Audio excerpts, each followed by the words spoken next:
وعلیکم السلام ورحمۃ اللہ وبرکاتہ۔ جی، مردوں کو جو ہے کن ناموں سے اٹھایا جائے گا؟ مردوں کو کن ناموں سے نہیں اٹھایا جائے گا۔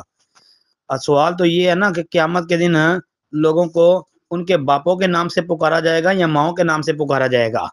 سوال تو یہ ہونا چاہیے نا، جو سوال بنتا ہے۔ آج اس بارے میں روایتیں آتی ہیں کچھ۔ طبرانی کبیر کے اندر 11242 نمبر حدیث ہے، ان اللہ تعالی یدعو الناس یوم القیامت بامہاتہم ساترا منہ علی عبادہ، کہ بے شک اللہ تعالیٰ لوگوں کو قیامت کے دن ان کی ماؤں کے نام سے پکارے گا تاکہ اس کے بندوں کی پردہ پوشی رہے، لیکن یہ روایت ثابت نہیں ہے۔ علامہ سیوطی نے اللہ علی المصنوع کے اندر اس کو ذکر کیا ہے۔ یہ موضوع روایت ہے، من گھڑت روایت ہے۔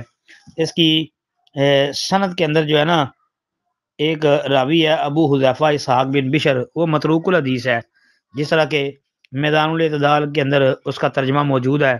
دار قطنی نے کتاب الضعفاء والمتروکین کے اندر اس کو کذاب اور متروک قرار دیا ہے۔ امام ابن حبان کے نزدیک یہ حدیثیں وضع کرتا تھا سکہ راویوں پر، تو لہذا اس کی وجہ سے یہ روایت تو موضوع ہو گئی۔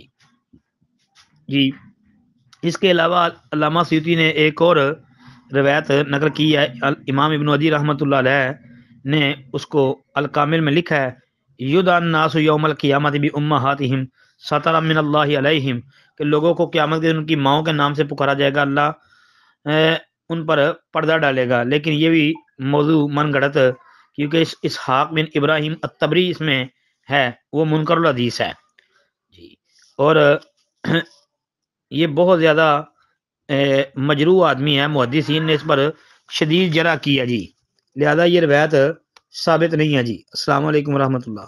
وعلیکم السلام ورحمۃ اللہ وبرکاتہ۔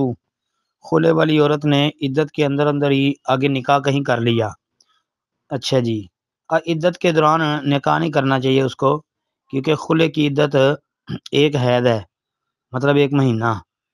اب وہ عدت گزار کے اپنے سابقہ شوہر سے بھی نکاح کر سکتی ہے، نہیں تو کسی اور جگہ نکاح کر لے تو نکاح تو ہو جائے گا۔ اب باقی جو صورت آپ بیان کر رہے ہیں کہ اس نے عدت پوری نہیں کی، عدت کے اندر ہی اس نے نکاح کر لیا، اب تو یہ اس نے غلط کیا ہے۔ پھر اس نے کچھ دنوں کے بعد وہاں سے بھی طلاق لے لیا ہے، اگر تو طلاق دی ہے، طلاق طلاق طلاق تینوں اکٹھی دے دی ہیں، تو وہ تو شرعی طور پہ 3 اکٹھی جو ہیں وہ ایک ہی ہوتی ہے، رجی طلاق۔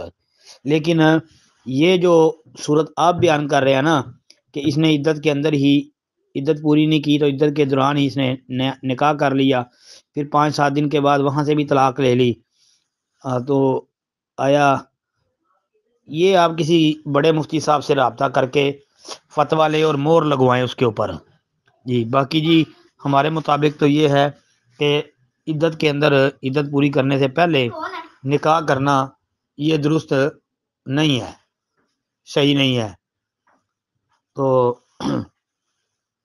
عدت پوری کر لینی چاہیے تھی اس کو، تو عدت پوری کر کے وہ آگے کسی اور جگہ نکاح کر سکتی تھی۔ السلام علیکم ورحمۃ اللہ۔